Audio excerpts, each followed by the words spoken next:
Welcome you all to this session on the strange case of Billy Biswas by Arun Joshi. Before we start discussing the novel, let's have a brief introduction to the author, Arun Joshi, who was born in 1939 and died in 1993. And he studied at Kansas and Massachusetts Institute of Technology. He won Sahitya Academy Award in 1982. And following are the major novels written by him: The Foreigner, 1968, The Strange Case of Billy Biswas, 1971, The Apprentice, 1975, The Last Labyrinth, 1981, City and the River, 1990, and a collection of short stories, The Survivor, a selection of stories that came out in 1975. And talking about the novel, The Strange Case of Billy Biswas, here are the major characters: Bimal Biswas, who is affectionately called Billy by his friends and relatives; Ramesh Sahai, who was with Billy at New York and who is the narrator of this novel; Meena, the wife of Billy; Bilasia, the tribal woman who Billy later marries; Tulu Lindgren, Billy's Swedish girlfriend.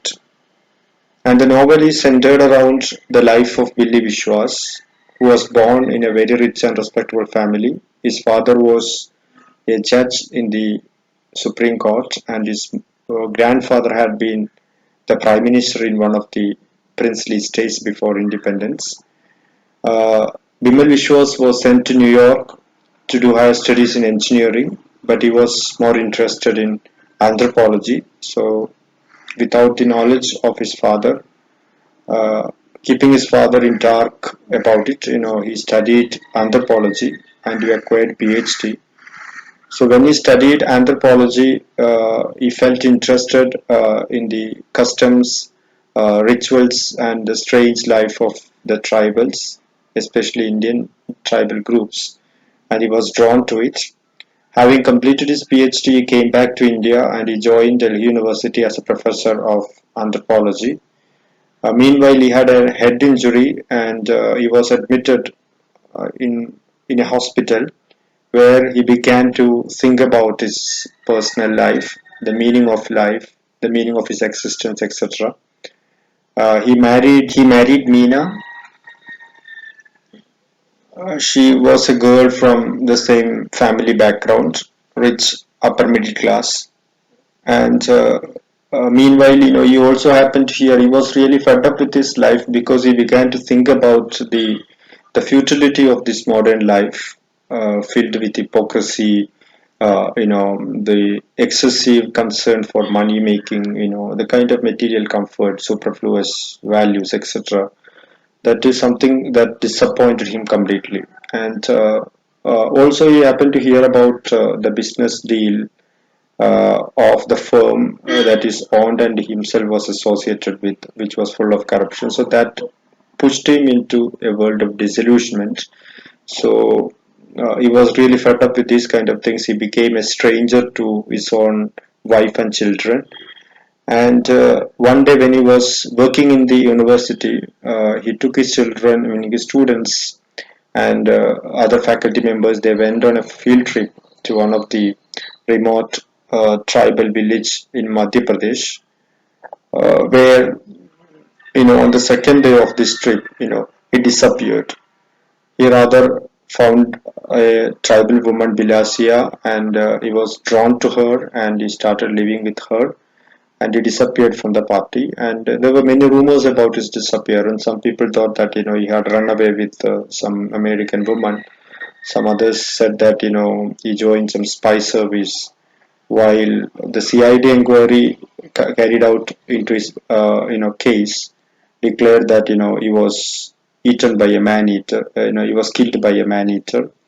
So anyway, the case was closed after 2 years. And maybe after 10 years after his disappearance, his friend Ramesh Sohai, who was with him at New York, found him in one of the tribal villages. There, he was spending his time along with the tribal people there. And his friend Ramesh Sahai by that time became the IAS officer, and he was a district collector. So on an official visit, he went to this tribal village where he found his old friend and was wearing a loin cloth and having the traditional attire of the tribal people, etc. And he was really shocked, but he learned from him about how he was leading life among the tribals and how the tribals respected him, how the tribals began to see him as an incarnation of their king who ruled this village 1,000 years ago. And they also believed that Billy possessed some occult powers which could heal people, etc. And even Ramesh Sahai also had the similar experience when his wife had a migraine.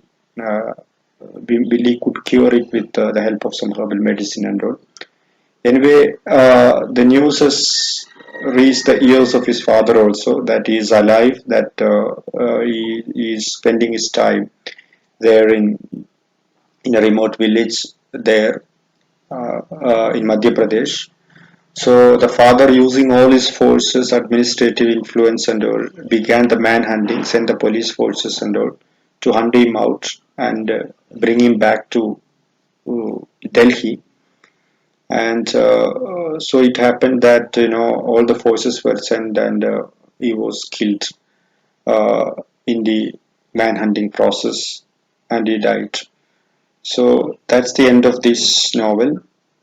And he was actually fed up with the life of the materialistic life of the upper class people, the modern society, their westernized, so-called westernized values, and those things could not satisfy his inner self.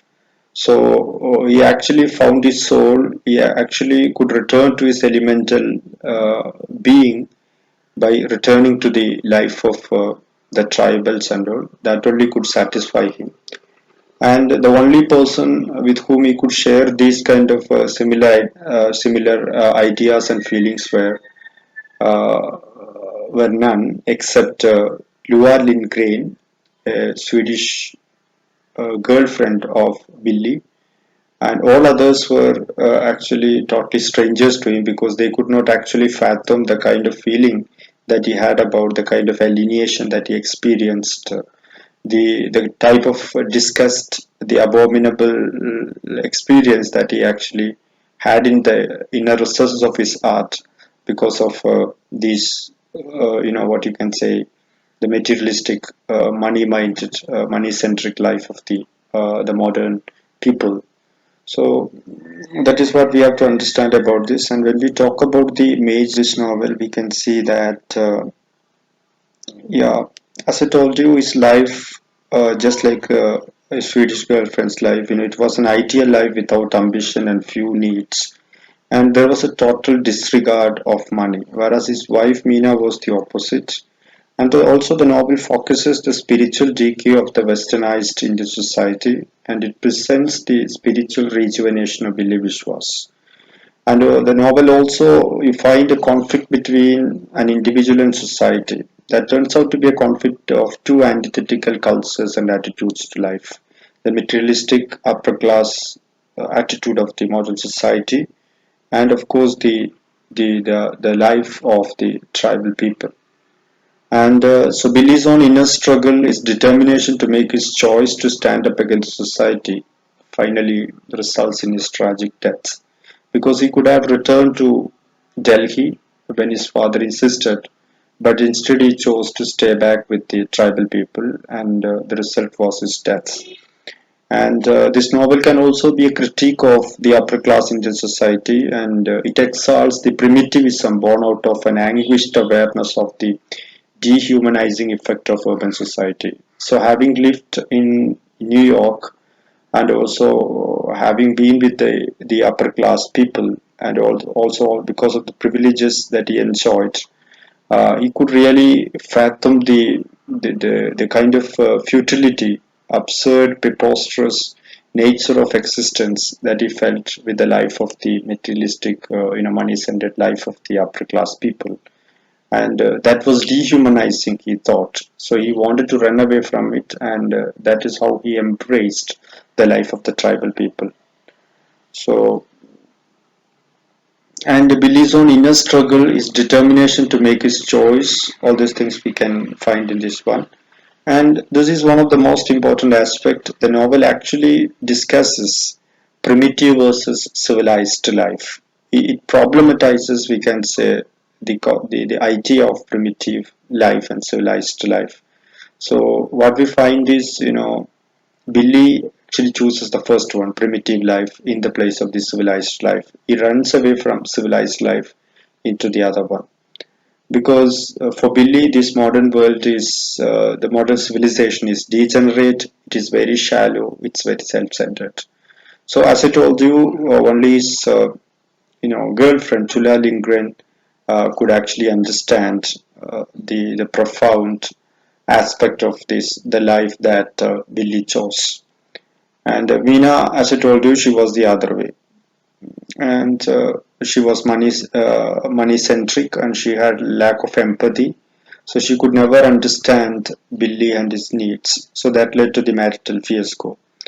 And Meenakshi Mukherjee has commented about the novel that the strange case of Billy Biswas is a compelling novel about a strange quest drawing upon the myth and folklore to reiterate its elemental concerns. And many other writers have taken up different aspects of this novel. Of course, modernity versus the ancient traditional values, as I told you, the primitive versus civilized. It's also maybe read in a post-colonial way, where sometimes an idealization of the Orient as an exotic kind of thing.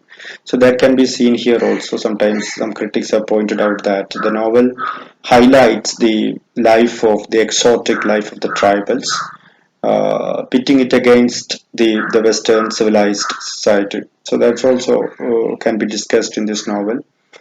And the novel is also about the life, the hypocritical, the materialistic life of the upper middle class life, people versus the traditional life of the tribals. So these are some of the things we can see in this novel. Thank you.